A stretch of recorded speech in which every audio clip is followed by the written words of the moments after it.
Bueno, sistema sonométrico. Seguimos en la parte de geometría descriptiva. Seguimos viendo los procedimientos que nos permiten representar el volumen en el plano, en una pizarra, en un papel, en una pantalla. Ya hemos terminado con el sistema diédrico y vamos a empezar con un sistema nuevo que se llama sistema sonométrico. Vamos a ver en qué consiste. Vamos a ver hoy de momento solamente los fundamentos, las cuestiones más básicas, cuáles son sus elementos, cuáles son sus procedimientos y cómo representamos un punto. Vamos a quedarnos solamente con eso y vamos a tratar de entender en qué consiste, qué pinta tiene y para qué se emplea. Leemos una definición que tenemos ahí, que ya sabéis que las definiciones siempre son bastante útiles.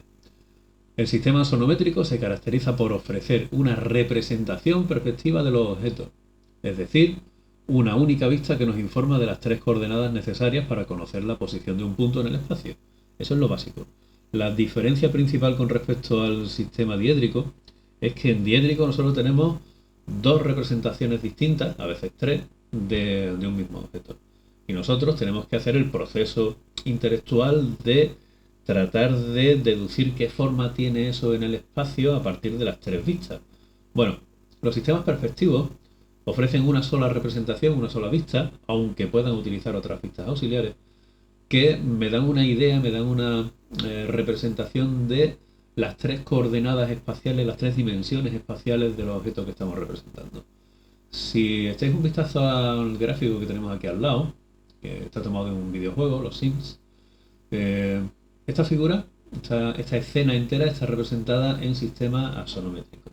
¿Por qué se reconoce que es sistema axonométrico? Bueno, pues lo fundamental es que todas las rectas paralelas, todos los segmentos paralelos que tenemos aquí, se representan paralelos. Los dos elementos que sean paralelos en el espacio se dibujarán también paralelos en el sistema sonométrico. Ninguna diferencia con lo que ocurría en diédrico. En diédrico también dibujábamos paralelos, los segmentos paralelos. Pero hay otra diferencia interesante. Es que si os dais cuenta, todos los ángulos rectos, todas las esquinas de los muebles, de las mesas, de los edificios, de las baldosas, tienen los mismos ángulos. Tienen o bien ángulos de 120 grados aquí o 60 grados aquí. Pasa lo mismo con este mueble, sean cuáles sean las dimensiones del objeto, sean cuadradas, sean rectangulares, tenemos siempre ángulos de 60 o 120 grados. Esto ocurre porque se trata de un sistema axonométrico isométrico. Hay distintas variables que ya veremos otro día. En el caso de la variante isométrica, los ángulos suelen coincidir con 120 y 60. Pero sean cuáles sean los ángulos, siempre va a coincidir que los ángulos orientados de cierta manera van a ser iguales, siempre que representen ángulos rectos, y esos mismos ángulos rectos, orientados de otra manera, van a tener siempre también el mismo valor. ¿Cómo podemos entrenar nuestra visión axonométrica? Bueno, en realidad, los que seáis aficionados a los videojuegos probablemente ya estéis relativamente entrenados a entender el espacio isométrico, porque muchísimos de los juegos de estrategia utilizan precisamente ese tipo de perspectiva porque resulta, en cuanto a potencia de computación, mucho más económico, mucho más ligero que los que representan el espacio en 3D, en visión cónica, en visión subjetiva, que se suele llamar. Hay un juego que se llama Monument Valley, seguramente lo habréis conocido o lo habréis visto por ahí en algún sitio, que precisamente la forma de avanzar en el juego es entender el sistema sonométrico. Si entendemos el sistema sonométrico, si entendemos cómo se representa el espacio y sobre todo cuáles son las inconsistencias de ese sistema, cómo el sistema es incapaz de representar correctamente la profundidad y la altura, es como somos capaces de avanzar en el juego. Vamos a ver un vídeo en el que vais a ver claramente qué es lo que estoy explicando ahí.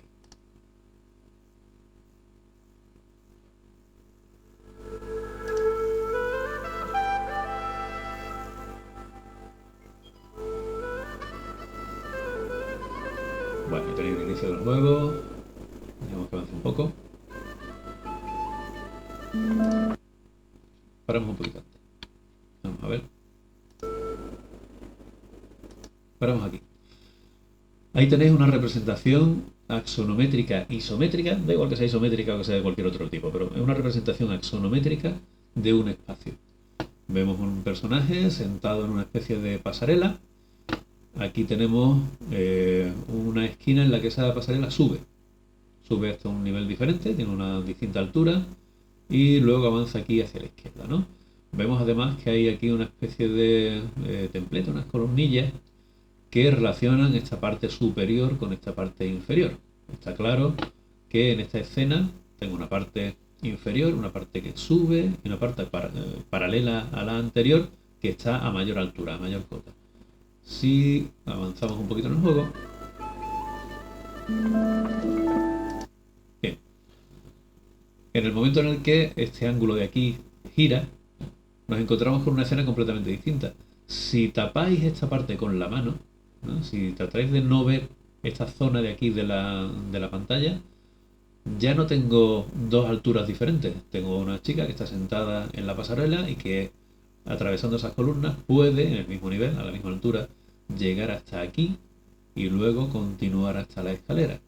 En eso consiste el juego, realmente, en modificar las perspectivas de forma que el personaje pueda alcanzar un sitio desde donde antes no podía. ¿Qué ha pasado aquí? Pues que el pequeño giro que hemos realizado en esta esquina hace que lo que antes tenía dos alturas, y ahora si tapáis esta zona de aquí con la mano volvéis a ver las dos alturas en el escenario, se ha convertido en una altura sola. ¿Por qué ocurre esto? Pues porque el sistema sonométrico de representación es un sistema perspectivo falible, muy falible. Tiene la ventaja de que es rápido, bastante intuitivo de utilizar, pero no da una representación tan clara de la profundidad y de la altura como nos daba el sistema diédrico y como nos dará cuando lo veamos el sistema cónico. Pero como elemento intermedio, como elemento para dibujar perspectivas rápidas, la verdad es que es bastante útil. En el juego hay varias versiones y algunas de ellas son gratuitas por si queréis echarle un vistazo. Si no, estoy seguro de que encontraréis un montón de juegos de simulación y de estrategia en los que se utiliza perspectiva asonométrica y isométrica. Y seguro que muchos de ellos tienen también la posibilidad de que construyáis vuestros propios escenarios. Para ir entrenando la visión isométrica, la verdad es que sería bastante interesante. Estoy utilizando la palabra isométrica y axonométrica muchas veces como si fueran sinónimos. No lo son, pero en primero de bachillerato, que es para lo que estamos editando este vídeo, solamente vamos a ver el sistema sonométrico e isométrico. Ya en segundo veremos que existen otras dos variables del sistema. Bueno, continuamos.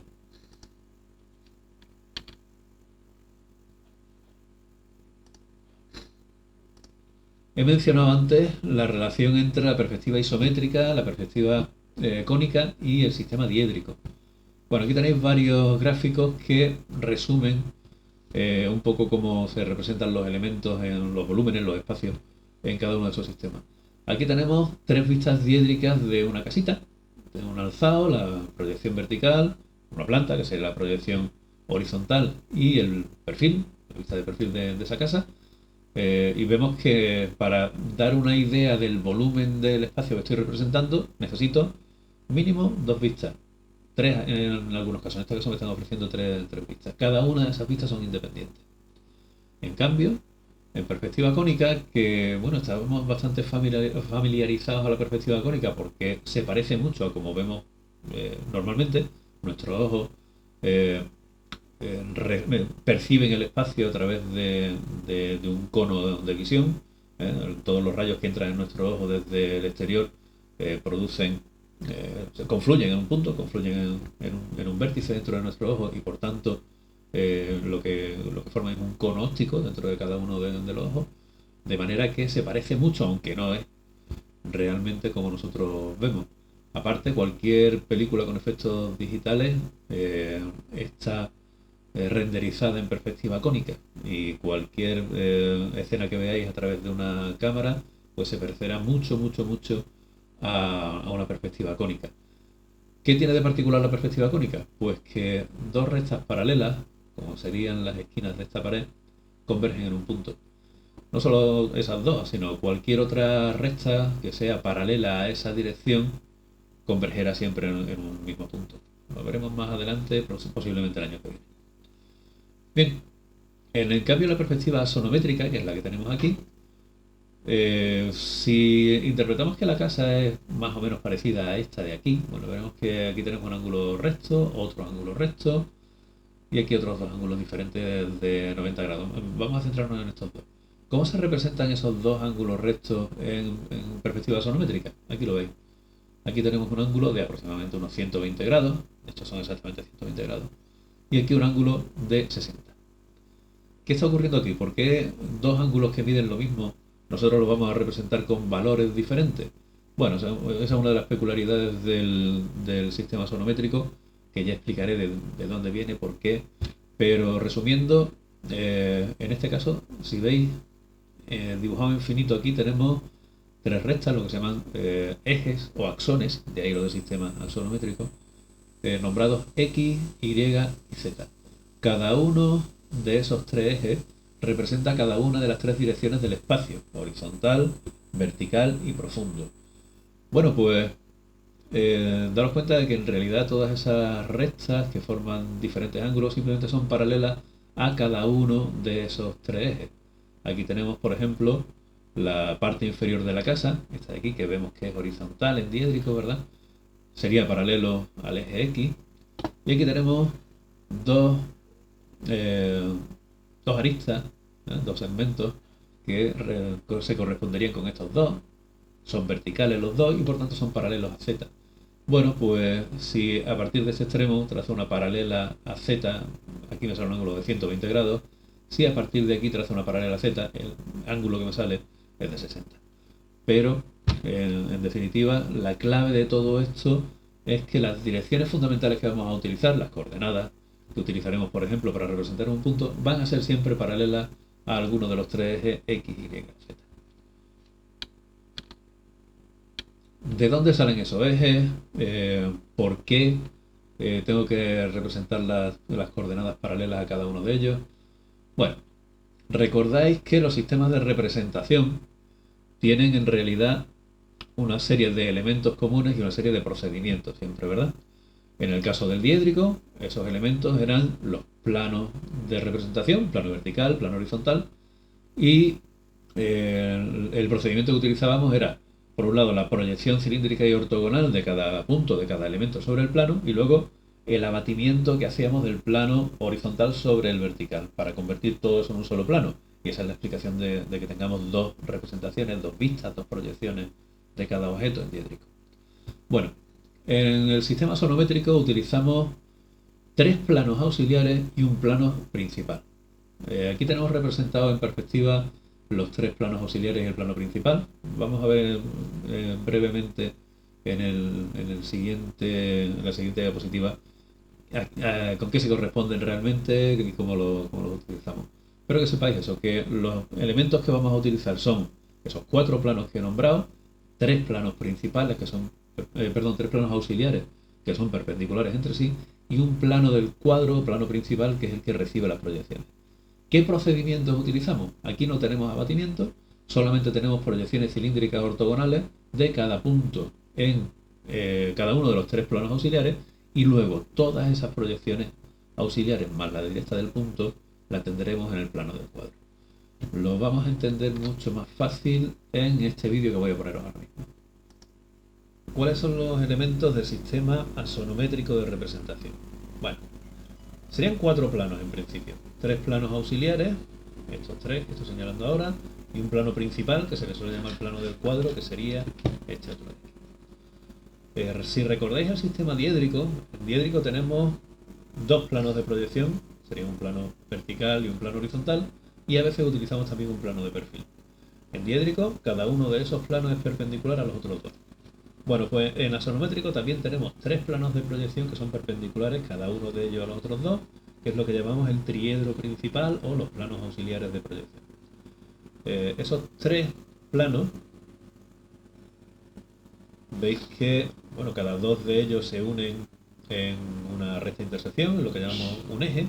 A esos ejes los nombramos X, Y y Z. Y esos tres ejes, cada una de esas tres rectas de intersección, se unen en un punto, ¿verdad? En lo que llamamos el punto O, punto origen. Lo llamo origen porque es origen de coordenadas. Bien, pues ese punto origen, además de pertenecer a cada uno de los tres planos del triedro auxiliar, del triedro de planos auxiliares de proyección, pertenece también al plano principal. Consideramos entonces que este triedro, estos tres planos, están apoyados sobre el plano principal. Veréis en algunas referencias por ahí que en realidad no tiene importancia si ese punto pertenece o no al plano principal o si está en el aire. Y es verdad, da igual, pero de momento vamos a considerar que el punto origen de coordenadas, el punto donde se unen los tres X, Y y Z, pertenece también al plano del cuadro. Vamos a suponer que sí. Bien, esos son los elementos y los procedimientos pues serían proyección cilíndrica y ortogonal de cualquier elemento que queramos representar, esta canica, por ejemplo. Si queremos representar esta canica en el sistema axonométrico, tendríamos que hacer 4 proyecciones. Primero, proyectaríamos esa canica sobre cada uno de los 3 planos auxiliares, cada uno de los 3 planos del triedro, una proyección cilíndrica y ortogonal exactamente igual que la que hacemos en diédrico, es decir, por cada punto de este volumen voy a trazar una recta, un rayo, una proyección perpendicular a cada uno de los planos del triedro y eso me va a dar 3 proyecciones. Hasta aquí ninguna diferencia con el sistema diédrico. En el sistema diédrico tenemos también proyecciones cilíndricas y ortogonales sobre cada uno de los planos que utilizamos. ¿Qué diferencia hay con el sistema axonométrico? Bueno, una vez que hemos hecho la proyección de ese objeto, de ese volumen sobre cada uno de los 3 planos auxiliares, tenemos que proyectar el volumen, es decir, la canica, y además de eso, las 3 proyecciones que acabo de obtener sobre cada uno de los planos auxiliares, todo eso sobre el plano del cuadro. Es decir, la canica la proyectaría sobre el plano principal y además de eso, cada uno de los ejes, cada una de las intersecciones de cada uno de los planos del triedro con los otros, es decir, el eje X, el eje Y y el eje Z, cada uno de esos 3 ejes tendría que proyectarlo sobre el plano principal y cada una de las proyecciones de la canica sobre cada uno de esos planos, también todo eso tendría que proyectarlo sobre el plano principal. ¿Un follón? Sí, pero ya veréis cómo es mucho más intuitivo de lo que parece y de lo que suena tal y como lo hemos descrito. Vamos a seguir viendo cómo representamos objetos en sistemas sonométricos. Bueno, pues ahí habéis visto de una forma creo que más fácil de entender en qué consisten los elementos del sistema diédrico, en qué consisten los procedimientos que utilizamos. Recordad, cada punto va a tener 4 representaciones, 4 proyecciones, 3 de ellas auxiliares y una directa. Leche, de verdad, necesito 4 proyecciones de todo lo que vaya a dibujar. Ya veremos que no. Ya veremos que en realidad lo que realmente me importa de la representación axonométrica es la proyección directa, que es la perspectiva del objeto que estoy representando. Las proyecciones auxiliares me ayudan a determinar dónde está la proyección directa. ¿Necesito todas las proyecciones auxiliares para determinar una proyección directa? Ya veremos que no. En realidad, lo que yo necesito son las 3 coordenadas del punto que estoy tratando de representar. Si puedo conseguir esas 3 coordenadas a partir de 2 proyecciones auxiliares o a partir de una proyección auxiliar y la coordenada que me falta, pues en realidad puedo simplificar mucho el proceso y puedo encontrar la perspectiva de una forma un poquito más rápida. Pero de momento, como estamos empezando con los fundamentos, con lo básico, vamos a dibujar todas las proyecciones auxiliares de todos los elementos y cuando ya estemos familiarizados con el sistema y aprendamos a intuir dónde van a estar esos elementos sin necesidad de calcularlos, pues entonces ya prescindiremos de algunas de las proyecciones. Aquí tenéis cómo veríamos nosotros en nuestro papel, en nuestra pizarra, en nuestra pantalla, una representación axonométrica de un punto. Ahí veis el punto A, notado con A mayúscula, y luego veis también cada uno de los 3 ejes, ¿verdad? X, Y y Z. Por favor, siempre en este orden. X, Y y Z. Vamos a considerar que X sería la anchura, Y sería la altura si estuviéramos viendo el sistema desde arriba, el papel desde situado horizontalmente y nosotros desde arriba, y z sería la profundidad, insisto, si nosotros viéramos el sistema desde arriba. Es la lógica del orden de los ejes. Bueno, pues si os dais cuenta, yo tengo una proyección directa del punto y tres proyecciones auxiliares. Serían A, A' y A segunda. Ya sé que aquí las llaman A', A segunda y A tercera, pero quedaros con la nomenclatura que estamos utilizando nosotros porque es la que luego utilizarán en selectividad. Entonces, estemos acostumbrados a ello. Esto sería A, insisto, A' y A segunda. Le quitáis una comita a cada uno de las notaciones en este gráfico en concreto. ¿Qué son cada una de esas representaciones auxiliares? Bueno, pues A' sería la proyección cilíndrica y ortogonal del punto A sobre el plano XZ. A minúscula sería la proyección cilíndrica y ortogonal del punto A sobre el plano XY. Y A segunda sería la proyección cilíndrica y ortogonal del punto A sobre el plano ZY. Lógico, fácil de ver, fácil de entender. Daros cuenta de otras cosas.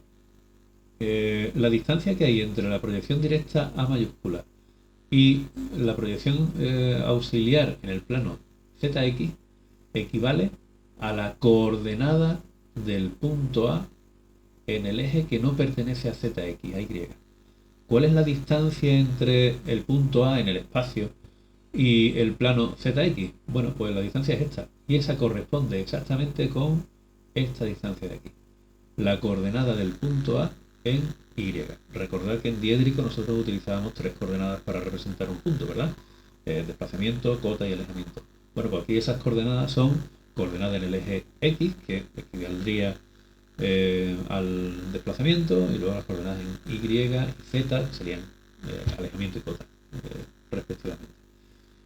Bueno, pues daros cuenta de que en este sistema, si yo quisiese representar un punto a partir de las coordenadas, si yo sé la coordenada que tiene el punto en el eje X, la coordenada que tiene el punto en el eje Y y la coordenada que tiene el punto en el eje Z, puedo, a partir de esas tres coordenadas, averiguar dónde están las proyecciones auxiliares.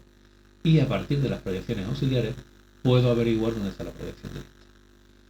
Lo vamos a ver más claro en este gráfico interactivo que voy a abrir ahora mismo.